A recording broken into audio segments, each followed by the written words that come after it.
Assalamu alaikum mes chers frères et sœurs. Bienvenue sur ma chaîne YouTube spirituelle, où nous explorons les merveilles de notre foi et apprenons comment enrichir notre vie grâce aux enseignements du prophète et aux versets profonds. Le pouvoir de la foi et de la conviction. Transformer tes désirs en réalité par la confiance en Allah. Lorsque nous parlons de transformer nos désirs en réalité, nous nous référons souvent à la volonté d'Allah et à la puissance de la foi. Dans la tradition islamique, la foi, ou iman, n'est pas simplement une croyance abstraite. C'est une force active, une conviction profonde qui transforme la manière dont nous percevons le monde et nos vies. C'est cette foi qui nous pousse à croire que, peu importe les circonstances, Allah est capable de tout changer en un instant. 1. La nature de la foi. Comprendre al-yaqin. La foi en Allah est souvent représentée par le terme al-yaqin, qui signifie conviction ou certitude. Ce concept est essentiel car il ne s'agit pas simplement de croire en l'existence de Dieu, mais de croire avec une certitude inébranlable que Dieu est en contrôle absolu de toute chose. Cette certitude doit être si forte qu'elle remplit ton cœur d'une paix et d'une tranquillité qui ne vacillent en jamais, même face à l'adversité. Pour illustrer ce concept, prenons l'exemple du prophète Ibrahim, Abraham. Que la paix soit sur lui, lorsqu'Allah lui ordonna de sacrifier son fils Ismaël. Ibrahim n'avait aucune hésitation, car il avait une confiance absolue en Allah. Cette confiance n'était pas basée sur des promesses tangibles, mais sur une conviction profonde que Dieu sait ce qui est le mieux, et que toute action ordonnée par lui est empreinte de sagesse divine. Ibrahim a ainsi démontré ce qu'est réellement al-yaqin, une certitude si forte qu'elle surmonte toute peur ou doute. 2. Vivre avec confiance en Allah. La clé de la manifestation. Lorsque tu veux voir tes désirs se réaliser, il est crucial de vivre chaque jour comme si ces désirs avaient déjà été exaucés. Cette pratique est ancrée dans le principe de l'ihsan, qui est le niveau le plus élevé de la foi. Ihsan signifie adorer Allah comme si tu le voyais, et même si tu ne le vois pas, savoir qu'il te voit. Cela se traduit par une attitude où tu vis chaque moment avec la conscience que Allah est en contrôle, et que tes prières ont déjà été exaucées, même si tu n'as pas encore vu les résultats dans ta réalité matérielle. Imaginons que tu souhaites obtenir un emploi spécifique, te marier, ou peut-être surmonter une difficulté particulière.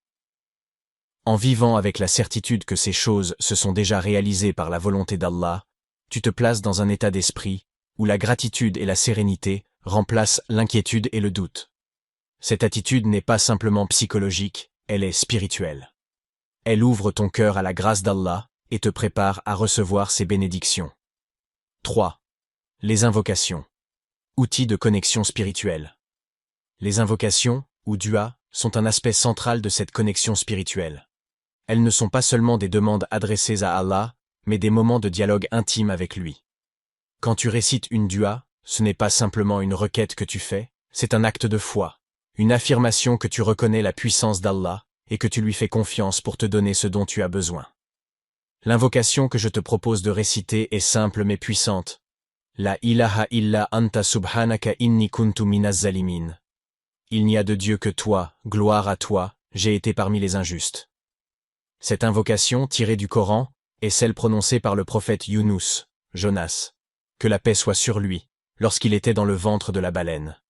Allah a répondu à son appel et l'a sauvé de sa situation désespérée. Cela montre que, peu importe la gravité de la situation, une dua sincère et humble peut changer le cours des choses. 4. Les bienfaits de la répétition. Établir une routine spirituelle.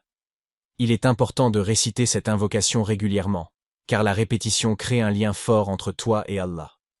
Réciter cette dua 2 fois par jour, une fois le matin après la prière de Fajr ou Soub, et une fois le soir après la prière de l'Isha, te permet de maintenir cette connexion. La prière du matin est particulièrement puissante, car elle marque le début de ta journée, un moment où tu peux placer ta confiance en Allah avant de commencer tes activités quotidiennes. La prière du soir, quant à elle, te permet de clôturer ta journée en plaçant tous tes soucis et tes espoirs entre les mains d'Allah. 5. La patience et la persévérance. Vertus indispensables. Une autre clé pour voir tes désirs se réaliser est la patience, ou sabr. Allah dit dans le Coran, « Ô vous qui croyez, cherchez secours dans la patience et la prière. Allah est avec les patients. Sourate Al-Baqarah, 2153. La patience n'est pas seulement d'attendre passivement, mais de persévérer dans ta foi, de continuer à croire en la promesse d'Allah, même lorsque les résultats ne sont pas immédiats. La patience doit être accompagnée de persévérance. Même lorsque les choses semblent difficiles ou que tu es tenté de perdre espoir, continue de faire confiance à Allah. Continue de réciter tes duas, continue de vivre avec cette certitude que tes désirs sont en train de se manifester par la volonté d'Allah. C'est cette persévérance qui prouve la sincérité de ta foi et qui te rapproche de la réalisation de tes souhaits. 6. La confiance en la volonté divine. Accepter ce que Allah a préparé pour toi. Il est aussi crucial de comprendre que la réalisation de tes désirs est toujours subordonnée à la volonté d'Allah. Parfois, ce que nous demandons n'est pas ce qui est le mieux pour nous, ou Allah a prévu un meilleur plan que celui que nous avions imaginé. La vraie foi, c'est aussi accepter avec gratitude ce qu'Allah nous donne, même si cela diffère de nos attentes initiales. Le prophète Muhammad, que la paix et la bénédiction soient sur lui, a dit « Aucune fatigue, maladie, anxiété, tristesse, douleur ou chagrin n'atteint un musulman, même la piqûre d'une épine, sans qu'Allah n'efface de ses péchés par cela. » Sahih al-Bukhari. Cette acceptation ne signifie pas que tu ne devrais pas désirer ou demander ce que tu veux, mais plutôt que tu devrais toujours garder à l'esprit que Allah sait mieux ce qui est bon pour toi. Parfois, la réponse à nos duas est un oui, parfois c'est un non, et parfois c'est un pas encore. Mais dans tous les cas, la réponse est toujours celle qui est la meilleure pour nous, même si nous ne le comprenons pas immédiatement. 7. Le pouvoir de la gratitude. Transformer les défis en opportunités.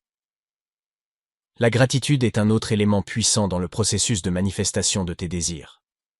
Être reconnaissant pour ce que tu as déjà est une manière de reconnaître les bénédictions d'Allah dans ta vie, et cela ouvre la porte à encore plus de bénédictions. Allah dit dans le Coran, « Et rappelez-vous que votre Seigneur a proclamé, « Si vous êtes reconnaissant, très certainement j'augmenterai mes bienfaits pour vous. » Sourate Ibrahim, 14-7. La gratitude transforme aussi la manière dont tu perçois les défis. Plutôt que de voir les difficultés comme des obstacles, tu commences à les voir comme des opportunités d'apprendre et de grandir. Cette attitude positive attire encore plus de bienfaits dans ta vie et te rapproche de la réalisation de tes désirs. 8. La conscience spirituelle. Maintenir une connexion constante avec Allah. Il est crucial de maintenir une connexion spirituelle constante avec Allah, au-delà des moments de prière et d'invocation. Cela signifie inclure Allah dans chaque aspect de ta vie, que ce soit dans tes actions, tes pensées ou tes décisions. En intégrant cette conscience spirituelle dans ta vie quotidienne, tu fais de chaque moment une opportunité de renforcer ta foi et de manifester tes désirs.